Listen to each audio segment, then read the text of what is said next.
대한민국 국민 모두가 승리하는 그날까지. 안녕하십니까, 알뜰맨입니다. 인플레이션 지표가 꺾이고 있다라는 기대감으로 금요일 미국 시장은 상승을 하면서 주식시장에 근심을 더는 햇살이 비쳤습니다. 다우는 1.76% 상승, S&P 500은 2.47% 상승, 나스닥은 3.33% 상승, 원달러는 1258.37원으로 마이너스 0.12% 하락, 빅스 지수는 마이너스 6.47% 하락, MSCI 코리아 ETF 지수는 1.56% 상승, 2년물 국채금리는 마이너스 0.16% 하락, 10년물 국채금리는 마이너스 0.54% 하락, 30년물 국채금리는 마이너스 0.7% 하락을 했습니다. 우선 주목을 받은 주식은 다음과 같습니다. 뷰티 소매업체인 울타뷰티는 예상치보다 높은 매출과 주당 순이익을 냈으며 2022년 한 해 동안 더 나은 전망을 공유하면서 12.5% 상승을 했습니다.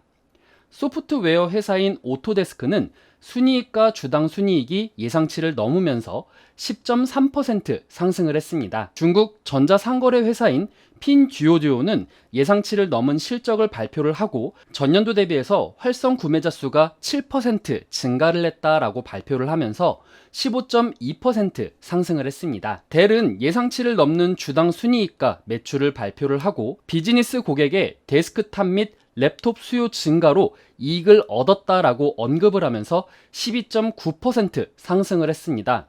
이것을 보니 지난번 워렌 버핏이 델을 매수했다라는 부분이 기억이 나면서 역시 버핏형이다 라는 생각을 하게 되었습니다. 레스토랑 체인 업체인 레드로비는 분기에 예상치보다 더 적은 손실을 발표를 하고 매장의 매출은 전년도 대비해서 19.7% 증가를 했습니다. 이는 예상치 17% 증가할 것이다 라는 부분보다 상회된 수치이므로 25.1% 상승을 하게 되었습니다. 4월 핵심 개인 소비자 물가지수는 4.9% 상승을 해서 예상치에 부합되는 수치이면서 지난달 5.3%보다 감소된 수치입니다. 개인 소비자 물가지수가 2달 연속 떨어지고 있음을 확인할 수가 있었습니다. 2개월 연속 하락되는 이 수치는 인플레이션의 우려를 잠식시켰는데요. 변동성이 큰 음식과 에너지를 포함한 4월 PCE는 역시 지난해보다 6.3% 상승하면서 지난달 6.6% 상승보다 하락한 수치를 보였습니다. 1년 기대 인플레이션은 5.3%로 지난달 5.4%보다 하락된 수치이며 5년 인플레이션은 3%로 지난달 3%와 같았습니다. 뱅크 오브 아메리카 글로벌 리서치가 자료를 분석한 결과 지난 25일로 끝난 한 주간 글로벌 주식형 펀드로 210억 달러, 우리나라 돈으로 26조 4천억 원 정도가 유입이 되었습니다. 이는 10주 만에 가장 많은 유입이라고 보시면 되겠는데요. BMO 웰스 매니지먼트의 수석 전략가는 주식시장의 비관론이 너무 깊어졌기 때문에 적당히 좋은 뉴스에도 시장이 더 긍정적으로 반응할 수 있다라고 말을 했습니다.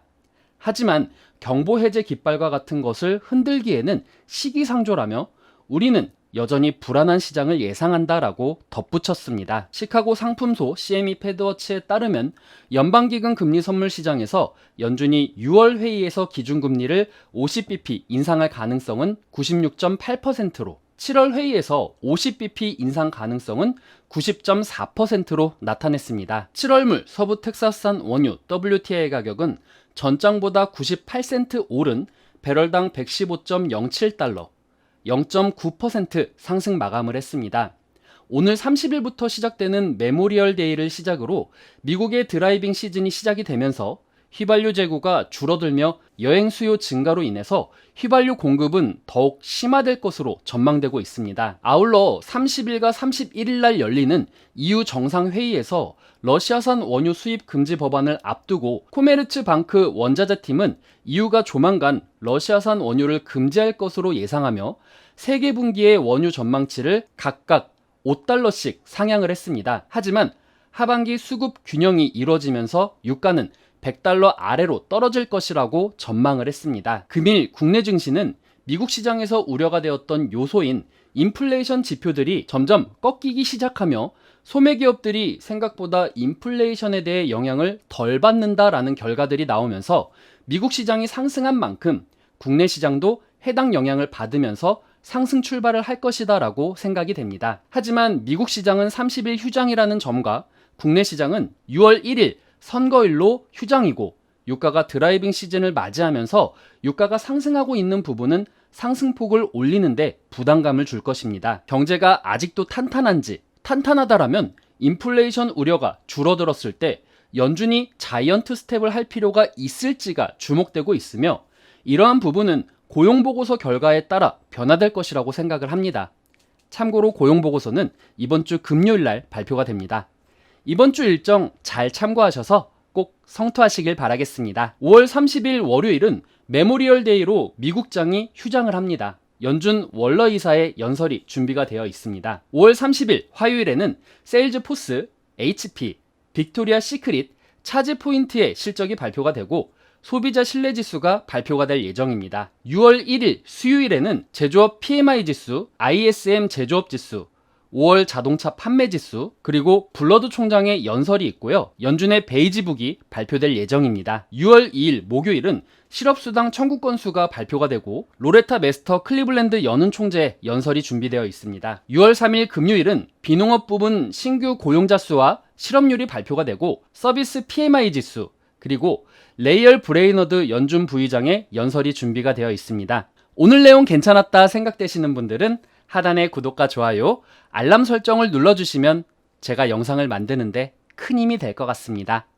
오늘도 시청해주셔서 감사합니다.